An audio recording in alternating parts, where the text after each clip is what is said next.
Back in the book segment tonight, more protests in pro sports about race. Tonight, Cleveland Cavaliers forward LeBron James wore a shirt saying, "I can't breathe." That on the heels of the 5 St. Louis Rams players raising their hands in sympathy of the Hands Up, Don't Shoot movement. Joining us now from Washington, Charles Krauthammer. So my position, as I stated last week, is I think people in the public eye, like pro athletes, have a responsibility to know what they're talking about before they protest on the company dime. Am I wrong? Well, I mean, there are people in the public eye who all the time talk about things they know nothing about. Look, the leading Democratic candidate for the presidency, the former Secretary of State, said a couple of weeks ago, don't want anybody tell you that corporations and businesses create jobs. Presidents often talk about things they know nothing about. Senators, congressmen, I might say even talk show hosts. And even I, perhaps even I, have once said something that makes no sense. Although I can't say I can remember one offhand. There's a difference, though. If you're going to throw in as a professional athlete or an actor or on stage, by the way, I'm not talking about in your private life. I'm not talking about that. But if you're in an arena where people have paid money to come and see you and you're working for a team, all right, and then you make a statement, a political statement, as these statements are, I don't mind that if you defend the statement articulately, as the Rams players could not do that because they didn't even know that "don't shoot, hands up, don't shoot" was debunked by the forensic evidence in Ferguson. They didn't even know that. All right, they thought that "hands up, don't shoot" was what actually happened. So their protest was based on a fallacy.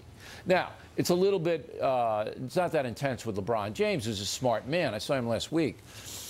He's making a statement.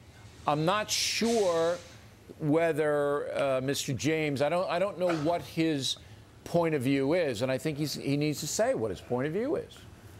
Well, I think that T-shirt speaks for what he's trying to do. But does he think that does he think that the grand jury is corrupt? Does he think all police, as our lead guest tonight, are targeting blacks? Is he there, or is he just saying, I don't agree with this singular decision? You know, we don't know.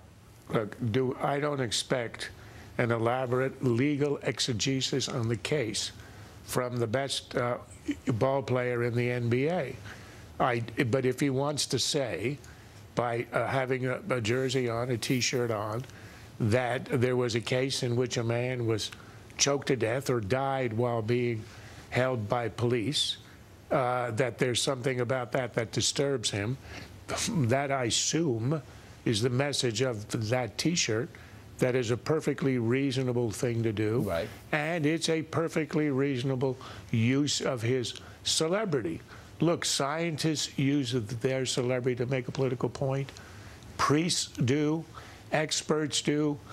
Movie stars do. We've sort of accepted that in the culture. You can ask them under cross-examination to explain what they say. And often the movie stars can just have these inane explanations of what they are talking about. But in and of itself, for a celebrity to use the platform to make a case, that's perfectly fine.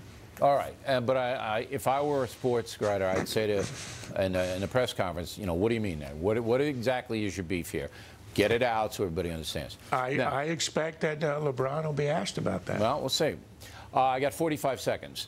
The theme of this show so far is that America hunts down black men using the police, that American women are being raped and nobody really cares about it, that grand juries are corrupt and we need to do away with them, and that the President of the United States says there's constant bias in America. I mean, are you and I going to have to move to Iceland, or what are we going to have to do here? No, we just have to make clear what the truth is. In Ferguson, there was a case where the grand jury, I think, made the right decision. The overwhelming evidence was against any intent or criminality. And in the case of what happened in Staten Island, I think there was a true miscarriage of justice. The obvious evidence on the video is that this was an abuse of power. But there is no evidence that it was racism. No, and even the man's family says. And that is the heart of the case in Staten Island. All right, Charles, got to run. Thank you.